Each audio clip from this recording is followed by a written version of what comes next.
how to fix Binance login error on Android.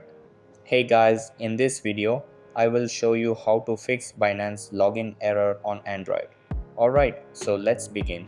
First of all, make sure that you are using the latest and updated version of Binance. If you are not using the updated version of Binance, so you have to open your Play Store and type Binance in the search bar.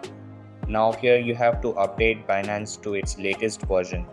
After updating, now here you have to click on the Binance icon and hold for 3 seconds.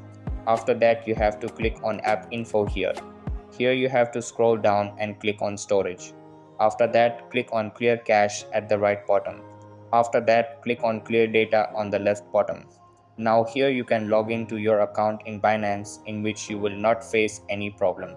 So that's basically how you can fix Binance login error on Android. So that's all for this video. Consider subscribing if you find it helpful, and I'll see you in the next one. Thanks.